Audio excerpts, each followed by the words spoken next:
Montri Bokhorok Narendra Modini পরীক্ষা pay চর্চানি শাখাও শাকনি ওয়ানসমরং সাওই সালগ্রা হাঙ্কর বিলোনিয়ানি child welfare কমিটিनि chairman एबा गोजाम रोंफुंनाय Bokhorok Lakhan Malakar Montri Bokhorok Narendra Modini सयरिजा Kasa Koktung मानखा आबनतिनो स्रांसाल सानजोबो Lakhan बाबु college स्कुयार तमा साकबायथिनि नगो गौतमाथुनि पान्डाख्लाय अकक साका बोसाका थांनाय नभेम्बर डिसेम्बर दालो Montri Bokhorokनि तांबेदेक परीक्षा पे चर्चानि शाखाव कायसा साकबायथां वानसुमुं सानि बागै साजाकमनि bo simani amjumungko kaham angkhari khlaikino kusugo kasoi mania aboni logi moral education bo tonga nangnai sakni sakao bumabu phoni sakao gana gini ni borokni sakao tongkosong tonai lokorokni sakao borok rima abo bo tonga nangnai amjumungo kaham buthai manui singsar funuknai bumabu phano sakni ase mahano yakari kobuni hawo thangnai obo haike ngya Swami Vivekanandani lama wansungmung rokno rwgui porikha pe chorchano sakni wansungma samani tei abono Montri Bokhorok Narendra Modi bo khapurindo hamjagui chajagui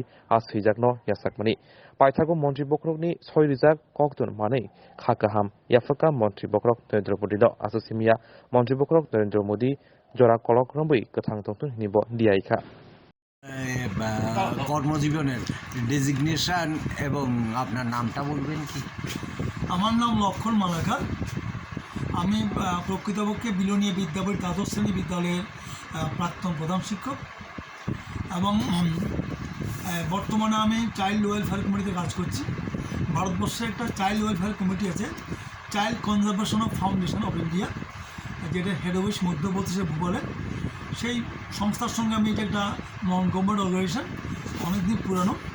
এরা এই সংগঠন শুধু শিশুদের উন্নতির জন্য, শিশুদের রাইটের জন্য, শিশুদের সমস্যার সমাধানের জন্য কাজ করছে। আমি ওই সংস্থার সদস্য এবং উত্তর পূর্বাঞ্চলের মধ্যে আমি কোর কমিটির মেম্বার এবং ত্রিপুরা রাজ্যের আমি প্রধান child conservation foundation of India. ওই সংস্থার সঙ্গে কাজ করতে গিয়ে আমার ইন্ডিয়া বুক অফ রেকর্ডের অ্যাওয়ার্ড পেয়েছি। আমি এই হলো India book of record award. এই সংস্থায় কাজ করতে গিয়ে আমি এশিয়া বুক অফ রেকর্ডের অ্যাওয়ার্ডও পেয়েছি। আমার এশিয়া বুক অফ রেকর্ড অ্যাওয়ার্ডও পেয়েছি আমি, এবং আমি এটা ভূগোল থেকে গিয়ে এই অ্যাওয়ার্ডটা আমি এনেছি। আর বর্তমানে শিশুদের নিয়ে আছি এবং শিশুরা আছে বলে আমার জীবনে প্রাণ সঞ্চার হচ্ছে, আনন্দ সঞ্চার হচ্ছে। প্রতিদিন আমাদের শিশুদের নিয়ে বিভিন্ন সমস্যা নিয়ে আমরা সমাধান করছি, শিশুদের দুঃখকে বুঝছি, শিশুদের আন্তরিকতার সঙ্গে সহানুভূতি করছি, সহানুভূতি দেখাচ্ছি এবং প্রত্যেকটা শিশুর ভুলকে কীভাবে সংশোধন করা যায়, তার মানসিকতা পরিবর্তন করা যায়। যেহেতু আমরা শিশু দপ্তরে কাজ করছি, সদ্য অনেক শিশুরা তাদের জ্ঞানহীনতার জন্য, তাদের অজ্ঞতার জন্য, তাদের গার্ডিয়ানও অজ্ঞতার জন্য অথবা তাদের দারিদ্রতার জন্য ভুল পথে পাড়া দিচ্ছে। কেউ ড্রাগস নিয়ে, কেউ শিশু বিবাহ নিয়ে, কেউ মারামারি নিয়ে। তাদেরকে যখন আমাদের সংস্পর্শে আসে বা চাইল্ড লাইন কর্তৃপক্ষ বা বিলোনিয়ার অন্যান্য কর্তৃপক্ষরা যখন আমাদের কাছে সাবমিট করে, তখন আমরা ওদেরকে অনেক সুন্দরভাবে কাউন্সিলিং করি, যাতে তার জীবনের মধ্যে যে মনুষ্যত্ববোধের চেতনা, দেশের চেতনা, সম্মানের চেতনা, মর্যাদাবোধের চেতনা যাতে থাকে এবং পরোপকারিতা মানসিকতা যেন থাকে। তার ব্যক্তিগত উপকারটার জন্য সমাজের উপকারে কাজে লাগে, তার ব্যক্তিগত সাফল্যের জন্য তার মা বাবার সাফল্যের পরিণত হয়, তার ব্যক্তিগত আকাঙ্ক্ষার সাফল্যের জন্য এলাকার সাফল্যে পরিণত হয়। এই কাউন্সিলিং আমরা করে আমি অসংখ্য ছেলে মেয়েদের কাউন্সিলিং করেছি এবং তারা সবাই প্রায় সাকসেসফুল বলা যেতে পারে। আমি আনন্দিত। ধন্যবাদ স্যার। আমার ব্যক্তিগত তরফ থেকে আমন্ত্রিত সাংবাদিকদের শুভেচ্ছা এবং শ্রদ্ধা জানাচ্ছি।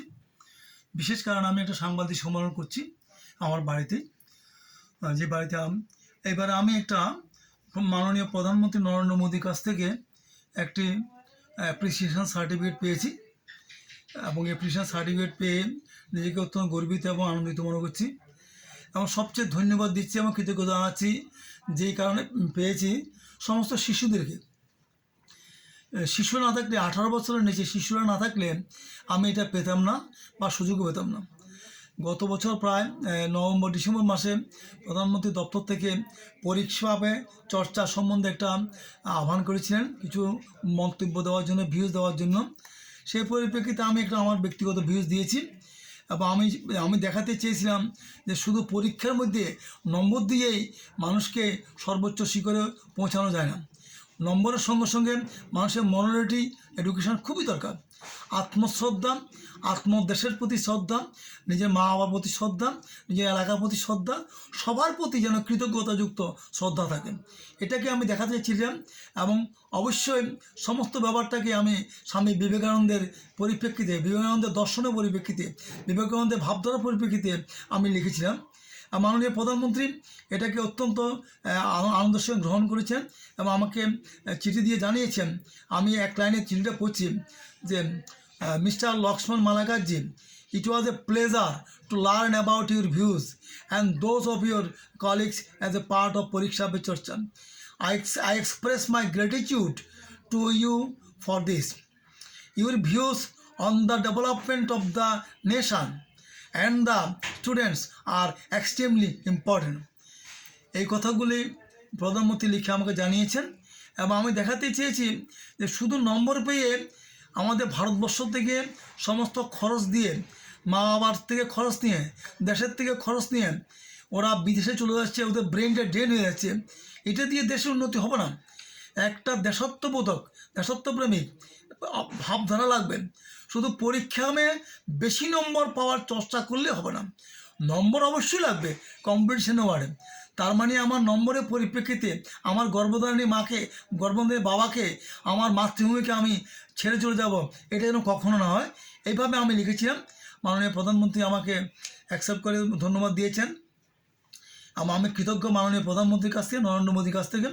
আসলে নরেন্দ্র মোদী দেখেছি আমি সমস্ত বিবেকানন্দের ভাবধারায়, সমস্ত প্রধানমন্ত্রী দপ্তর থেকে যতগুলি স্টেপ হচ্ছে, স্টার্ট আপ, এওক্যাপ, যতগুলি স্কিম হচ্ছে, বেশিরভাগই মনে হচ্ছে যে বিবেকানন্দের ভাবধারার উপরে প্রতিষ্ঠিত। আসলে আমাদের কথায় আছে যে ওই যে